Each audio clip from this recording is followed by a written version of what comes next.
Ya, bismillahirrahmanirrahim. Assalamualaikum warahmatullahi wabarakatuh. Selamat datang kembali di kelas komunikasi antar pribadi.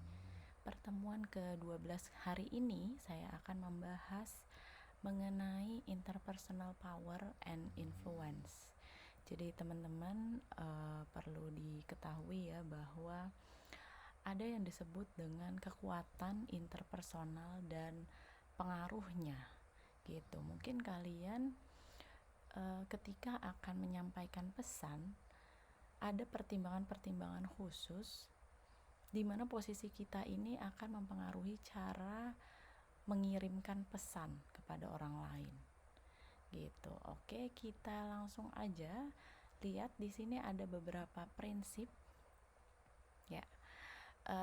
Principles of power and influence. Jadi yang pertama, for your information nih teman-teman, jadi saya suka baca buku DeVito itu di bagian nutshell-nya ya, karena dia adalah poin pentingnya di nutshell itu. Ketika kalian mau tahu apa sih poin-poin penting dalam pembahasan ini, kalian bisa buka di bagian tersebut gitu. Jadi di sini saya akan menjelaskan yang pertama, principles of power and influence. Itu ada some people are more powerful than others. Jadi memang beberapa orang itu memiliki kekuatan dibandingkan yang lain. Nah, di sini ada comments-nya atau example-nya ya, contohnya. Some people have more means on influence at their disposal than do others. Jadi contohnya misalnya kalian mungkin follow beberapa orang di Instagram yang menurut kalian adalah orang yang memiliki pengaruh ya. Jadi orangnya itu punya kekuatan dan memiliki pengaruh untuk menyampaikan pesan sehingga si audiensnya ini atau komunikannya ini bisa nurut gitu loh. Jadi ada kepatuhan di dalamnya. Misalnya kalau influencers bilang, oh ini yang terbaik, ini produk yang bagus dan lain sebagainya gitu ya, kalian tuh terbujuk, terayu untuk terus mencoba atau tertarik lah ya, minimal tertarik dulu. Terus dari segi afektifnya kalian suka nih, kayaknya bagus deh, itu kan afektif ya. Terus pada akhirnya action itu membeli juga gitu. Nah ini salah satu prinsipnya. Yang kedua itu ada power can be share. Jadi contohnya ya teman-teman di gambar yang saya geser dulu sedikit. Di sini gambar yang ini kalian bisa lihat. Jadi di gambar yang bagian sini ada orang-orang yang lagi atau tim ya. Power can be share. Jadi kekuatan itu juga bisa dibagikan. Comments-nya, power is not necessarily reduced when it's share. Nah, apa nih? Often it's increase. Jadi terkadang dia itu meningkat ya. Kapan pada saat dia meningkat adalah ketika dia diperlukan gitu loh. Kalau kita perlu sama orang kan artinya dia punya power nih, kita yang perlu sama dia. Tapi terkadang juga decrease gitu, atau enggak terlalu powerful karena kita misalnya sedang tidak membutuhkan itu. Jadi power can be share, bisa dibagi-bagi ya. Terus ini can be increase or decrease. Berarti yang tadi saya jelasin adalah bagian 3 ya. Bagian 3. Jadi ketika dia punya sesuatu yang kita inginkan, artinya kita butuh sama dia. Nah, ketika itu pula dia punya power di situ. Kalau yang can be share, jadi power itu bisa dibagi, power is not Usually reduce when it share. Oh, oke, ini maksudnya adalah teman-teman. Jadi contohnya kalau kalian adalah pemilik suatu perusahaan contohnya. Nah, kalian mau masukin mungkin sepupu atau mau masukin saudara kalian untuk bekerja di dalam perusahaannya. Nah, kamu punya power di situ, ya kan, untuk merekomendasikan misalnya. Jadi itu powernya bisa dibagikan, gitu ya. Lalu yang ke-2, 3, 4, power follows the principles of less interest. Nah, di bagian ini power is held by the person who is less interested in the relationship. Contohnya, kalian bisa lihat di gambar yang pasangan ini ya, gambar pasangan ini. Oke. Nah, di gambar pasangan ini si cowoknya bilang, awas sayang ada genangan, nanti kaki kamu kotor. Coba kita analisis ya. Kira-kira siapa yang punya power lebih besar dalam suatu hubungan? Wah, hubungan yang ini maksudnya. Ya. Kalau dilihat tentunya si cowoknya ini, kalau bahasa anak-anak zaman sekarang ya, bucin banget, ya nggak sih? Nah, orang yang punya ketertarikan lebih rendah kayak si ceweknya ini kan kayak datar banget gitu ya sama cowoknya, entah dia suka atau enggak. Yang jelas si cowoknya nih terlihat sangat nurut, bucin kalau bahasa anak sekarang kayak gitulah. Nah, ini yang punya power lebih besar adalah si perempuannya gitu, karena dia less interested, dia nggak terlalu tertarik, sehingga kalaupun ada si cowoknya atau nggak ada juga dia biasa aja misalnya contohnya. Tapi kalau perempuannya mau apa aja pasti cowoknya nih ready, standby gitu ya. Jadi yang paling punya power adalah orang yang tidak terlalu tertarik justru gitu.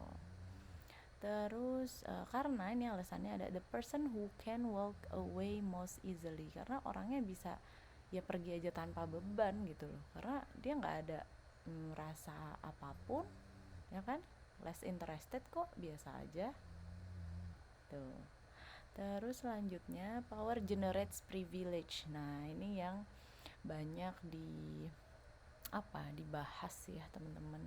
Privilege, kaya itu privilege atau apa kemarin yang lagi rame ya. Jadi kalau yang disebut privilege itu apa sih sebenarnya? Ketika misalnya ini ketika misalnya kamu memulai sesuatu ya, misalnya titik mulainya itu di angka 0. Nah, kalau have a privilege artinya titik mulai kamu itu langsung di angka 3 contohnya. Jadi kamu 3 langkah lebih cepat gitu loh. Nah, goalsnya ini di mana? Di 10. Semua goals ada di 10. Artinya kalau have a privilege dia kan cuma tinggal menempuh 7 aja kan. Dan itu mungkin ada juga yang langsung 5, dan itu ke goalsnya nggak terlalu sulit gitu loh.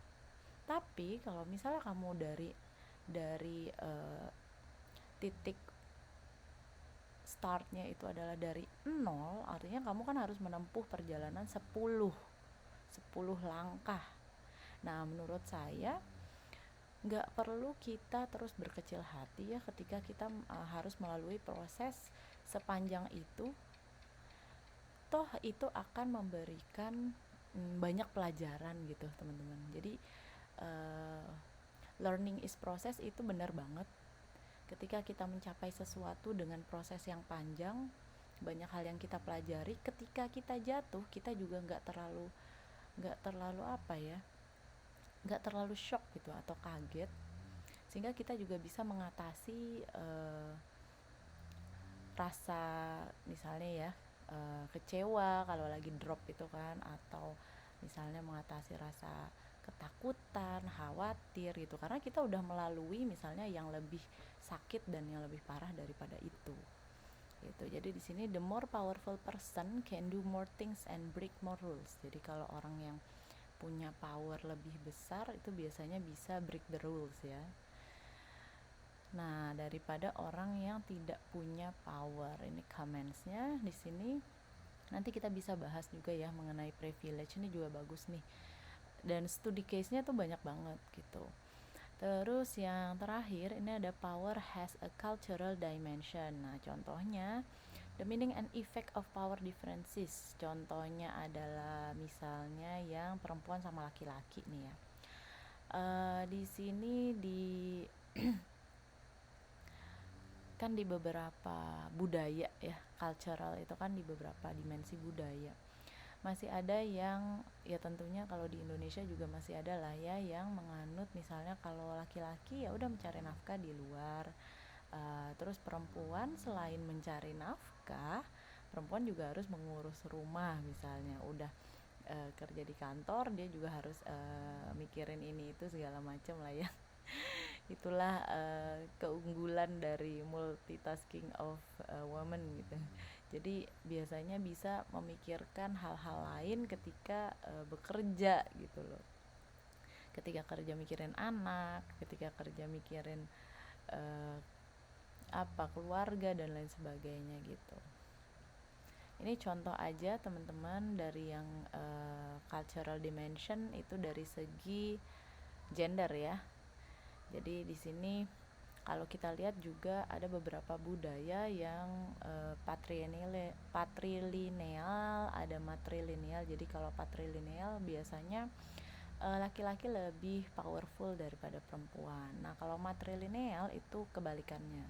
Biasanya perempuan justru yang lebih lebih powerful ya dibanding laki-laki. Nanti bisa kita dengar mungkin dari teman-teman yang punya cultural dimension yang berbeda gitu. Oke, selanjutnya ini ada trivia quiz yang bisa kalian jawab sebelum kita bahas nanti pada diskusi. How would you describe the power distance in your various classes? Jadi apa sih power distance di kelas gitu ya yang bisa kamu gambarkan itu seperti apa? Do your classes differ in power distance? Nah, ini perbedaannya ya. Terus kalau di kelas seperti apa? Terus kalau misalnya di workplace itu bisa kalian ganti mungkin di komunitas. Kalian ikut organisasi atau komunitas apa? Terus sama di your family. Beda gak sih antara kalau yang orang menganut matrilineal misalnya sama yang patrilineal? Nah, power itu ada di mana? Kayak gitu trivianya. Silakan dijawab teman-teman supaya kita nanti bisa diskusi. Oke, kita akan lanjut ke part 2 ya.